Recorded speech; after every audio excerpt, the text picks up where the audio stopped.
ठीक, लिखिएगा। हेनरी के नियम के उपयोग में पहला लिखिएगा मृदु के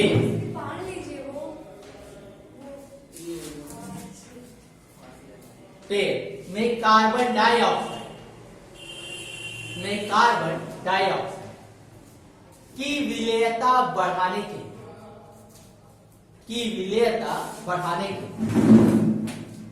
बोतलों में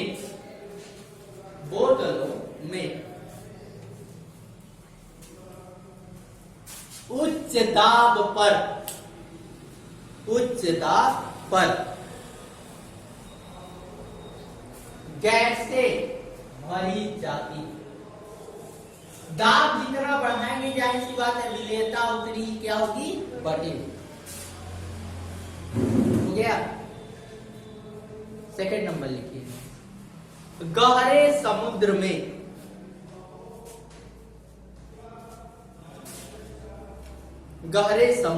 में गोताखोरी करने वालों के श्वसन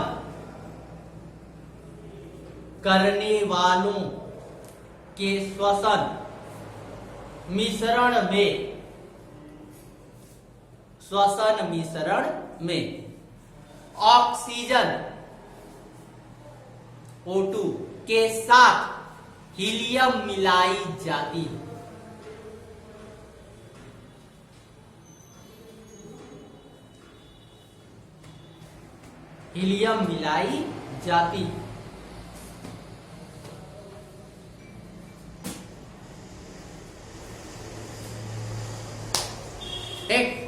एक नंबर और फेफड़ों में ऑक्सीजन का आदान या प्रदान, ऑक्सीजन तथा कार्बन डाइऑक्साइड दोनों का आदान प्रदान होता है। ऑक्सीजन तथा कार्बन डाइऑक्साइड का आदान तथा प्रदान हेनरी के नियम के आधार पर होता है। हेनरी के नियम के आधार पर होता है। ठीक, हम लोग जानते हैं जो लंग्स होते हैं, लंग्स ब्लड में ऑक्सीजन को मिक्स करते हैं और ब्लड से कार्बन डाइऑक्साइड को भी बाहर निकालते हैं, है ना, श्वसन की क्रिया। और ये जो श्वसन की क्रिया है ये किस पर आधारित है, हेनरी का नियम मस्ट इंपॉर्टेंट है।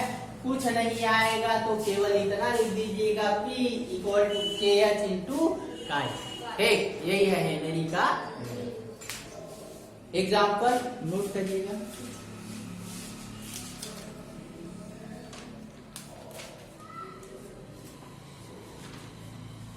नोट करिए पहला फर्स्ट 298 केल्विन ताप पर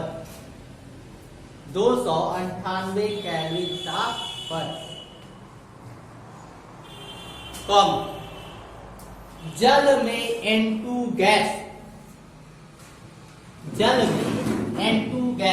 कौन सी गैस बोलेंगे, N2 नाइट्रोजन और विलायक कौन होगा, जल होगा। अर्थात द्रव में किसका विलयन हमेशा अकॉर्डिंग टू इसके हेनरी के होगा, द्रव में गैस। एक N2 गैस की विलेयता के लिए हेनरी स्थिरांक, अभी बोले है ना हेनरी स्थिरांक, समझ गए आप लोग क्या है हेनरी स्थिरांक का मान 1 × 10⁵ 1 × 10⁵ एटीएम है। एटीएम का मतलब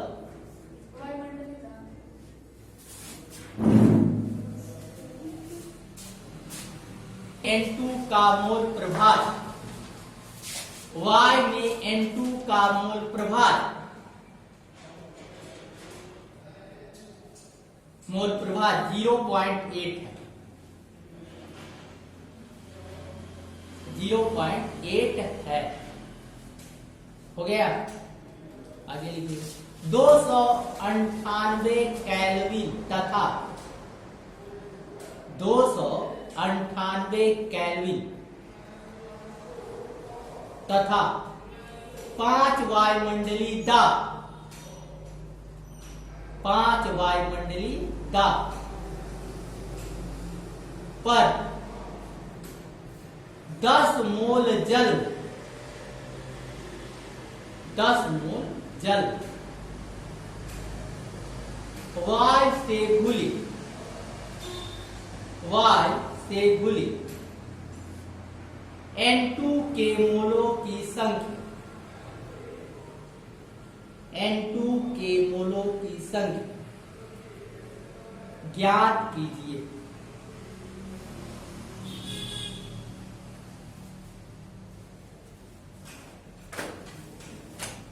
ठीक,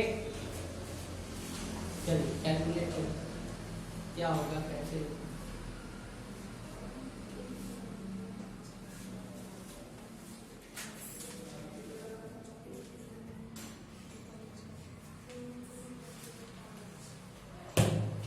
कैलकुलेट करो अब।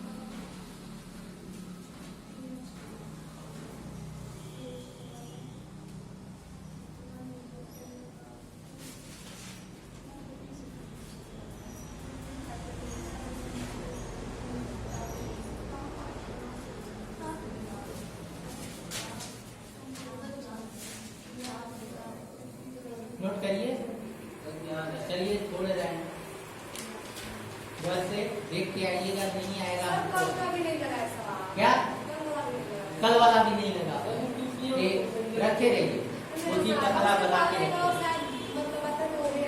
क्या वही उनको भी नहीं लगा। ठीक, बहुत बढ़िया, अगला लिखिए।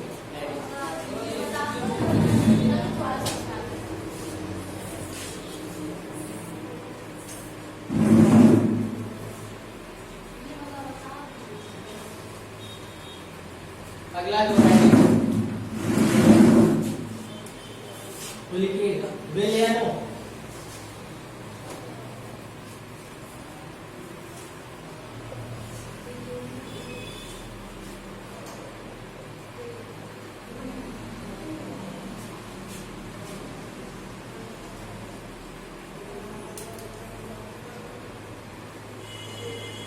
विलयनों के असंख्य गुणधर्म।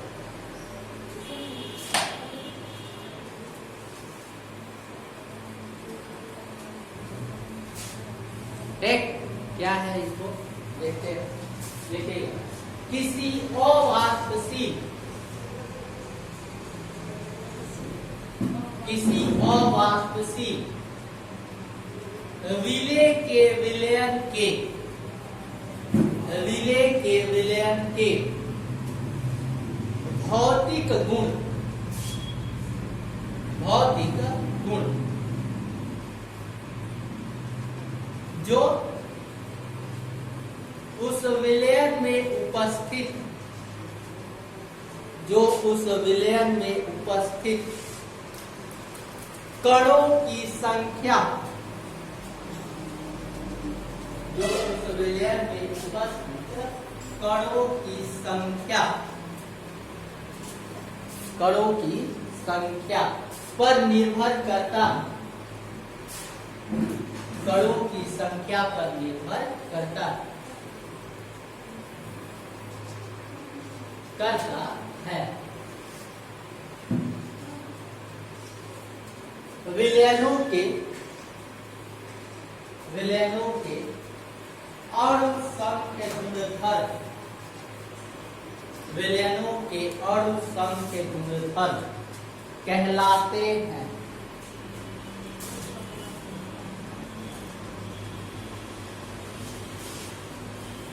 देख अब ये है क्या, विलयनों के अर्ध संघ के गुणधर्म इस प्रॉपर्टी के अंतर्गत हमारा क्या है, जो भी हम सॉल्यूशन अगर बनाते हैं, सॉल्यूशन कुछ भी हो सकता है, किसी का भी हो सकता है। हेनरी का नियम जो है केवल उस सॉल्यूशन पर फॉलो करेगा जो ड्रॉप क्या हो, लायक हो, और गैस क्या हो, विलय हो। हेनरी के नियम से और आगे आते हैं, विलयनों के क्या है, अणु संघ के गुणधर्म, और अणु संघ के गुणधर्म में होता क्या है यहाँ। कभी कभी चाय आप बनाते हो चाय, और चाय जब भी बनाते हैं तो क्या उसकी चीनी मत डालो, और चीनी मत डालिए, और जैसे ही वो बॉयल होने लगता है, जैसे खपाने जिसको लगता है, कहते हैं कि खपाने वाला, और जैसे ही वो खपाने लगे फिर उसमें चाय तो वो चीनी डाल, क्या होगा नहीं। एक चीज और बता, कहाँ से क्या होता है। अगर हम खाना बनाते हैं, कोई चीज बना रहे हैं, तो हम लोग करते क्या है कि खाना बनाते हो शुरू में ही हम करते क्या है, थोड़ा सा नमक डालते हैं। नमक किस लिए डालते हैं? हाँ, खाना बनाते वक्त अगर मान लीजिए कि प्याज हमको भूनना है, और प्याज भूनने में हम पहले प्याज को डालते हैं, फिर कहते हैं कि थोड़ा नमक डाल दो, साल्ट डाल दो, और क्या होगा, जल्दी हमारा पक जाता है ना। क्यों हुआ? अब यहाँ देखिए, जब भी हम करते क्या है, जो भी चीजें हैं अगर हम उसमें नमक डालते हैं, नमक जो होता है वो अवाष्पशील, क्या होता है, अवाष्प, एक, क्योंकि वो जो साल्ट है, और साल्ट का जो मेल्टिंग पॉइंट होता है, एक, वो बहुत अधिक होता है, एक, क्या होता है, बहुत अधिक होता है, अर्थात नमक जल्दी गलता नहीं, गर्म करोगे तो पिघलेगा नहीं, एक। तो जो नमक है वो क्या है, अवाष्पशील है, जल्दी वाष्प में कन्वर्ट नहीं, अवाष्प में कन्वर्ट नहीं होगा। तो अगर हम कोई लिक्विड है, अगर उसमें नमक या अन्य कोई अवाष्प चीज डालते हैं, तो अवाष्पशील पदार्थ की जितनी मात्रा अधिक होगी, क्या होगी, जितनी मात्रा अधिक होगी, विलय में उतना ही उसके गुण में क्या आता है, चेंज आता है, एक। अर्थात इसमें दो ही चीजें होती है, क्या क्या होता है, अगर कोई विलायक है शुद्ध, अगर हम शुद्ध जल की बात करते हैं, तो शुद्ध जल का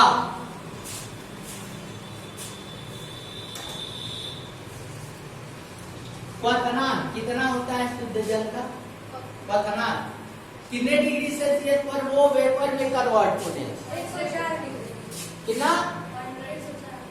100 होता है ना। लिक्विड का हम लोग जानते हैं कि 100 डिग्री सेल्सियस पर जल जो होता है भाप में कन्वर्ट होने क्या, कोई दिक्कत नहीं ना, 100 डिग्री से। अब अगर करेंगे क्या, अगर हम नमक डाल दें तो वो 100 डिग्री सेल्सियस पर वाष्प में नहीं करना, तब वो 100 डिग्री सेल्सियस से उसका जो वाष्प में जो उसका क्वथनांक होगा वो बढ़, क्या होगा, बढ़, एक। अर्थात जब भी कोई विलेय पदार्थ अगर हम मिलाते हैं, तो किसी भी विलायक का क्वथनांक क्या होता है, बढ़, क्वथनांक क्या होगा, बढ़े, एक। दूसरा, उसका वाष्प दाब जो होता है वो घटेगा, क्या होता है, घटेगा, एक।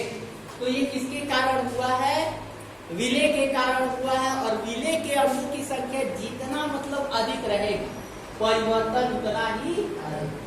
अगर चीज को जल्दी गलाना है तो जाहिर सी बात है नमक ज्यादा का, तो जल्दी गल जाएगा है, और नमक नहीं डालेंगे तो उसको गलाने में आपको क्या टाइम लगेगा। टाइम इसलिए लगता है क्योंकि यहाँ देखिए कि जल का जो क्वथनांक होता है वो 100 डिग्री सेल्सियस होता है, अर्थात खाना पकाते वक्त टेम्परेचर केवल 100 डिग्री सेल्सियस पर ही जाके रुक जाए, उससे अधिक बढ़ेगा नहीं। लेकिन अगर नमक डाल देंगे तो टेम्परेचर जो होगा 100 डिग्री से भी आगे बढ़ जाएगा, और चीज जो हमारी है, जो वस्तु है, वो जल्दी क्या होगी, पक जाएगी, ठीक। तो इसके अंतर्गत लिखिएगा आगे पैराग्राफ विलयनों के गुणों में परिवर्तन, विलयनों के गुणों में परिवर्तन, क्या क्या चेंज आएगा,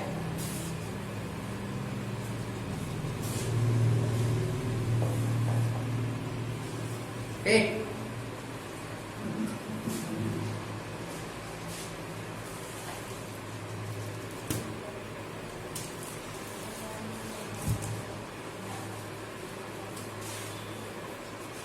दो क्रियाएं हैं जरा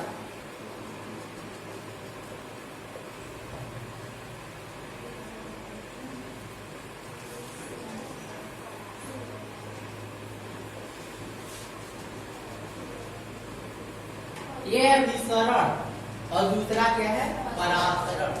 विसरण और परासरण में अंतर क्या है? परासरण की क्रिया क्या है? परासरण बहुत अधिक फैलता है, विसरण बहुत कम फैलता है। विसरण और परासरण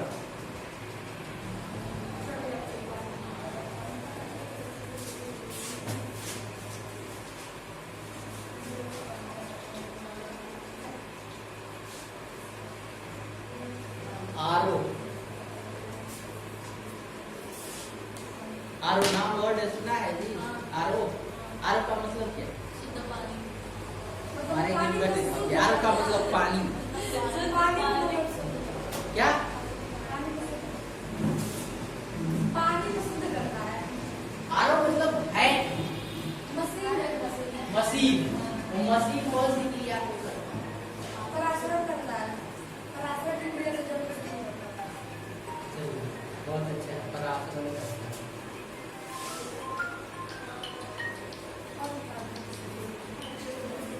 हाँ हेलो, हाँ सर जी। विलयन क्या है? विलयन। ठीक, और जो विलयन है जल और चीनी का है, जल और चीनी का, ये हमारा सॉल्यूशन। ठीक, अब ये क्या है? अर्ध परागम में झिल्ली। अब बताइए कौन किधर का किधर यूज करे? क्या? जल की तरह। अच्छा, जल यहाँ इधर इसमें से इसमें जाए।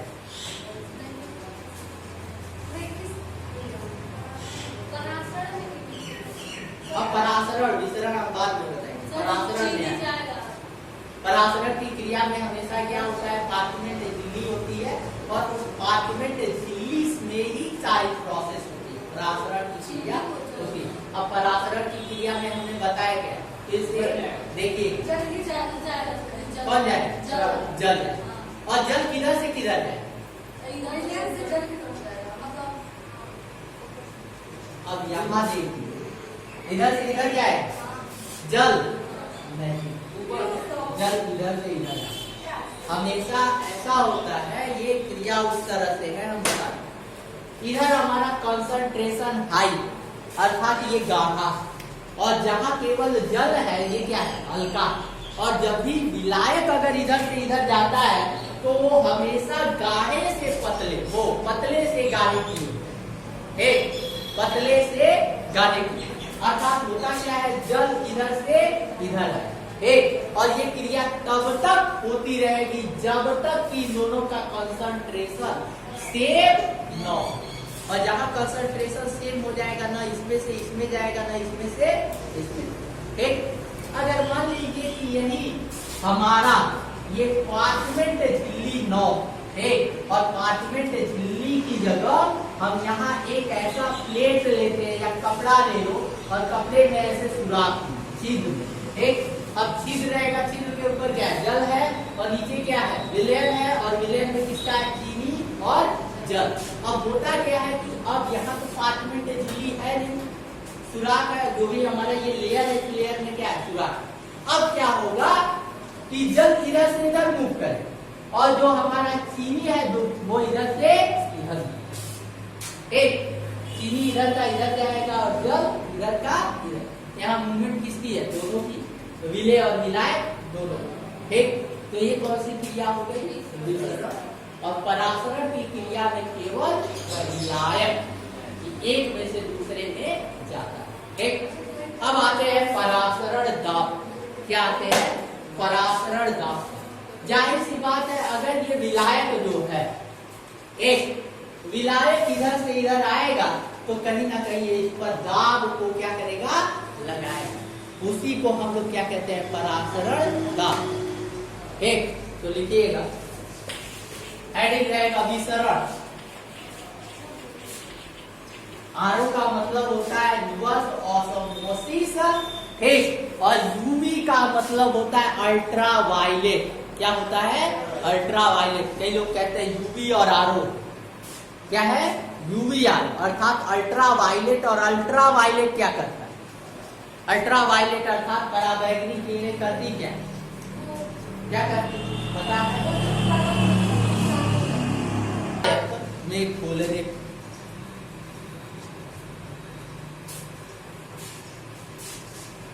विलय के कणों का, विलय के कणों का अधिक सांद्रता से, अधिक सांद्रता से कम सांद्रता की ओर, कम सांद्रता की ओर स्वतः गति करना, स्वतः गति करना विसरण कहलाता है।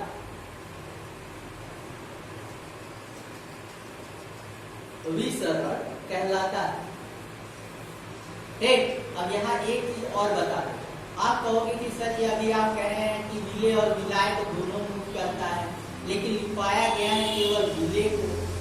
ठीक, केवल किसको लिखवाया गया है? विलय।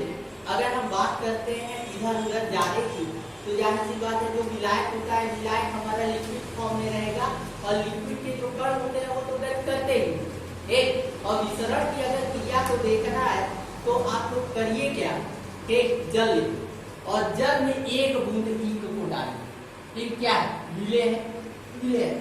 इंक के जो अणु होते हैं वो धीरे धीरे पूरे विलय में क्या इधर उधर गति कर, स्वतः जब गति करेगा, विलय के कण जब गति करेंगे तो उसी क्रिया को हम लोग क्या कहेंगे?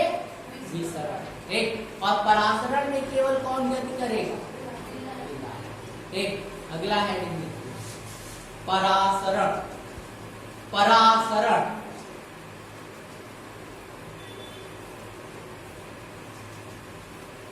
लिखिए, विलायक के अणुओं का,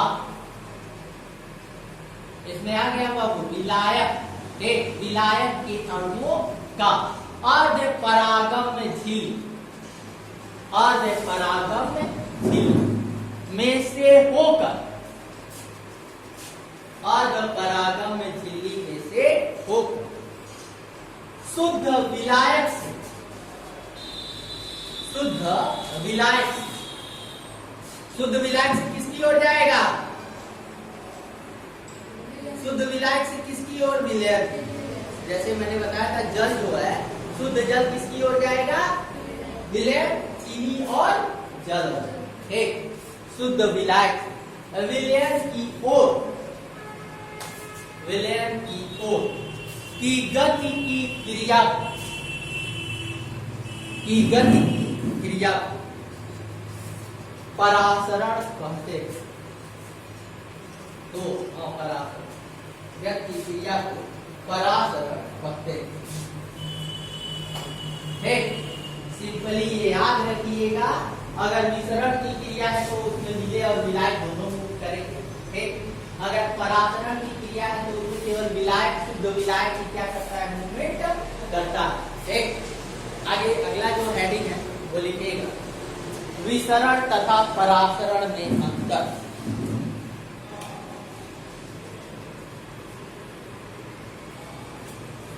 विसरण तथा परासरण में अंतर।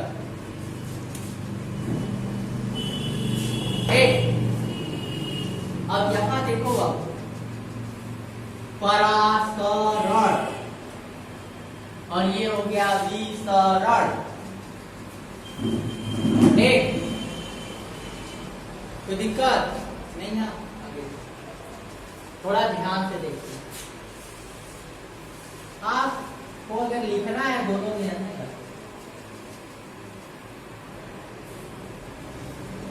पहला चीज, विसरण की क्रिया विलय के अणु विलायक की ओर गति करते हैं या शुद्ध विलायक की ओर गति करते हैं। विलय के कण किधर गति करेंगे? शुद्ध विलायक। ठीक, तो लिखिएगा विसरण। पहला, विसरण की क्रिया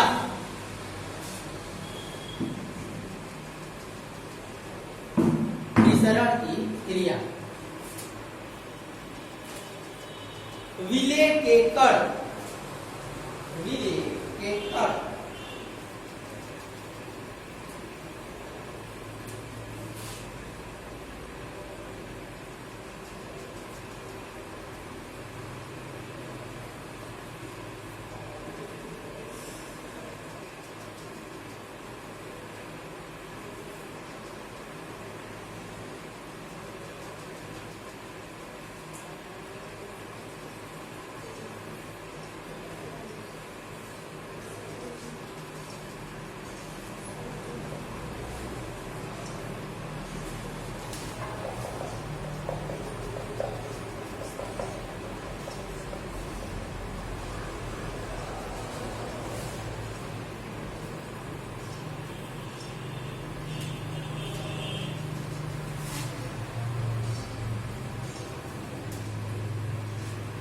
अब देखिए परासरण की क्रिया करना है।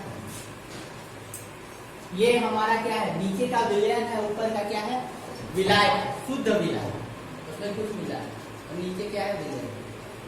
तो विसरण की क्रिया अगर होगी तो शुद्ध विलायक के कण इधर से इधर, और विलेय के कण इधर से इधर, दोनों मिल एक, जिससे ये पदार्थ हल्का हल्का क्या होगा, मीठा होगा। और जल इधर से इधर आएगा तो जाहिर सी बात है ये हल्का हल्का कम मीठा होगा। अब देखो विलेय इधर से इधर भागेगा, चीनी जो है इधर से इधर, और जो विलायक जो है जल है जो है इधर से इधर। अब कहोगे सर जी जल क्यों आएगा, इसका भी रीजन एक, विलायक भी मूव करेगा, क्यों मूव करेगा, उसका रीजन यही है बाबू, अगर विलेय के कण इधर से इधर जाएंगे तो जाहिर सी बात है अगर कण जाएगा तो खाली स्थान बनेगा, और उस खाली स्थान को भरने के लिए फिर शुद्ध विलायक का कण इधर से आएगा, अर्थात दोनों में। परासरण में ये जो विलयन होता है तो इसमें से केवल विलायक इधर से, जबकि चीनी इधर से इधर नहीं, अर्थात इस क्रिया में इधर का पार्ट जो है वो तो हमारा मीठा हो जाए, क्योंकि जो विलेय है वो इधर से इधर जा रहा है। लेकिन इस क्रिया में क्या, ये जो था जल जो था प्योर सॉल्वेंट अर्थात प्योर जो विलायक था, यहाँ के लिए मीठा होगा क्या, नहीं ना होगा। एक और आरओ में यही सिस्टम होता है कि जो जल में जितनी भी हानिकारक चीजें घुली हुई होती है उन चीजों को हम लोग क्या कर देते हैं, अलग कर देते हैं। एक तो लिखिए विसरण की क्रिया, पहला क्या लिखा है, विसरण की क्रिया में विलेय के कण शुद्ध विलायक की, यहां देखिएगा विलेय के कण शुद्ध विलायक तथा शुद्ध विलायक के कण तथा शुद्ध विलायक के विलेय की ओर गति करते, विलेय की ओर गति करते बाबू। ऐसे विसरण की क्रिया में विलेय के कण शुद्ध विलायक की और विलायक के कण विलयन की गति करते। अब ये इधर जाएगा तो जाहिर सी बात है जो खाली जगह अगर बचेगा तो इधर से एक क्या होगा, आएगा उस खाली गैप को क्या होगा, एक परासरण मिलेगा। परासरण की क्रिया, परासरण की क्रिया केवल विलायक के कण, केवल विलायक के कण शुद्ध विलायक की अर्ध परागम झिल्ली में से वो, अर्ध परागम में झिल्ली में से वो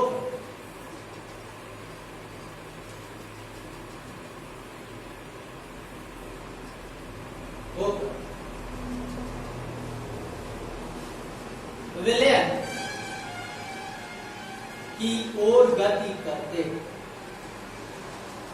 या यहाँ हम ये भी लिख सकते हैं कि कब सांद्रता से किधर जाएंगे, अधिक सांद्रता, क्योंकि विलयन की सांद्रता अधिक होगी और शुद्ध विलायक की सांद्रता कम होगी और विलायक के कण क्या होंगे,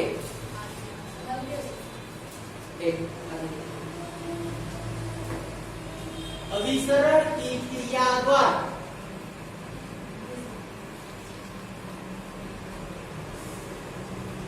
अभिसरण की क्रिया द्वारा विलेय तथा विलायक, विलेय तथा विलायक अलग नहीं किया जा अलग नहीं किया जा सकता है।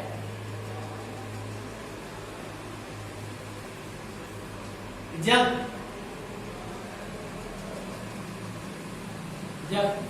विसरण की क्रिया द्वारा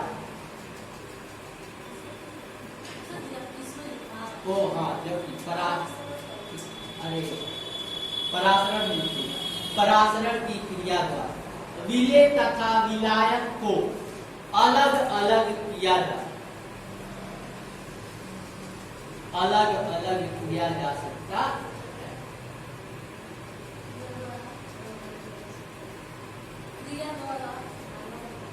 विलेय तथा विलायक को अलग अलग किया जा सकता है।